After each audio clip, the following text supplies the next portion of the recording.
Hi, hello. Isang magandang umaga, tanghali, hapon, gabi sa inyong lahat. Anong oras man ninyo napapanood ang video ito, tayo po mula itutunghay ng ating pagbasa. Para naman sa araw po ng Huwebes, September 5, 2024, hahanguin natin ang mabuting balita sa Ebanghelyo ni San Lucas, Kabanatang 5, talata 1 hanggang 11. Noong panahong iyon, nakatayo si Jesus sa baybayin ng lawa ng Genesaret.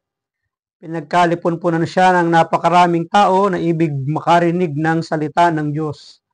May nakita siyang dalawang bangka sa baybayin, nakalunsad na ang mga mangingisda at naguhugas ng kanilang mga lambat.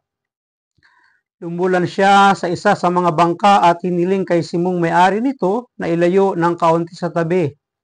Naupo siya sa bangka at nangaral sa mga tao. Pagkatapos niyang magsalita ay sinabi niya kay Simon, "Pumalaot kayo at ihulog ang mga lambat upang manghuli." Sumagot si Simon, "Guro, magdamag po kaming nagpagod at wala kaming nahuli. Ngunit dahil sa sinabi ninyo, ihuhulog ko ang mga lambat."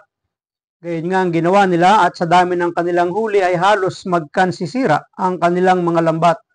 Kaya't kinaway nila ang kanilang mga kasamahang nasa ibang bangka upang patulong at lumapit naman ang mga ito. Napuno ang dalawang bangka na halos lumubog.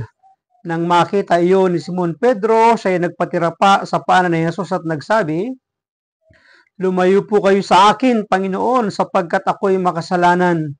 Nang gilala siya at ang kanyang mga kasama dahil sa dami ng kanilang huli, gayon din sina Santiago at Juan, mga anak ni Zebedeo, na mga kasosyo ni Simon. At sinabi ni Jesus kay Simon, "Huwag kang matakot, mula ngayon mamamalakaya ka ng mga tao."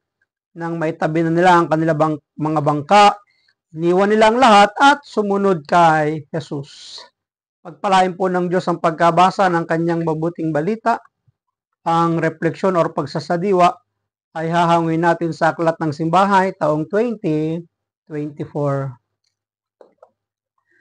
Ngunit dahil sa sinabi ninyo, ito po ay si Simon Pedro nang si Jesus ay mag-utos ng dapat niyang gawin upang makaranas sila ng himala at mga kababalaghan na pwedeng magawa ng Panginoon sa kanilang harapan at kanilang masaksihan. Minsan may mga bagay na iniuutos din ng ating Panginoon sa ating buhay, ngunit minsan di natin ginagawa kaya hindi natin nararanasan yung himala na pwede niyang magawa sa ating buhay. Kaya nga kung mayroong instruction at utos o pinapagawa ang ating Panginoon, tatandaan natin palaging mayroon pong kalakip na reward sa bawat pagsunod. Ngunit dahil sa sinabi ninyo, maraming beses sa ating buhay na tila mas nananaig ang saloobin ng sarili kaysa sa mga bagay na nais iparating sa atin. Totoo naman, marahil may mga bagay tayong nakakaligtaan kung hindi natin bubuksan ang ating tainga at puso sa mensahe na labas sa ating pangunawa.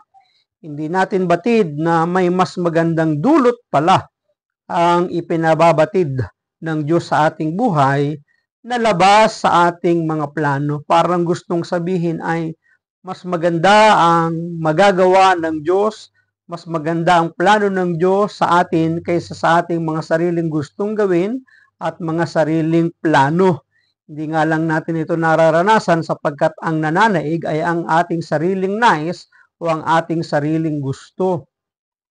Hindi ito maisa sa katuparan kung patuloy nating isesentro ang ating atensyon sa pansariling kagustuhan. Minsan kasi gusto natin kaliwa, ang gusto ng Panginoon kanan. Ang gusto natin umatras, ang gusto ng Panginoon abante, nanduroon sa gusto ng Panginoon yung kanyang pagpapala. Hinihimok tayo ni Jesus na may mabubuting bagay pa ang maaaring mangyari kung hahayaan natin siyang mamuno at manaig upang gabayan ang ating buhay. Hayaan natin ang Diyos na kumilos na naaayon sa kanyang kalooban dahil kailanman ay walang hinangad si Jesus, kundi ang masaksihan natin ang kanyang mga kadakilaan. Ang hangad palagi ng ating Panginoon ay masaksihan natin ang mga himala na kanyang gagawin sa ating mga buhay. Subukan nating pakinggan at pagmasdan ang kanyang mga ikinikilos o ang gawa ng Diyos sa ating buhay, sa ating kapaligiran. Ano-ano kaya ang mga ito Naririnig mo ba ang kanyang pagpapaunlak o ang kanyang utos o ang kanyang request, ang kanyang nais na ipabatid na ating dapat gawin? Katulad ng sinabi ng Pedro, ngunit dahil sa sinabi ninyo at nang ito'y kanyang gawin, saksihan niya ang himala sa kanilang buhay at hindi lang siya kundi ang kanyang pating mga kasamahan na nasa loob ng bangka. Maraming salamat at pagpalain tayo ng ating Panginoon. Ang akin lamang palaging sambit, I love you with the love of the Lord. Bye-bye. Thank you, God, for everything.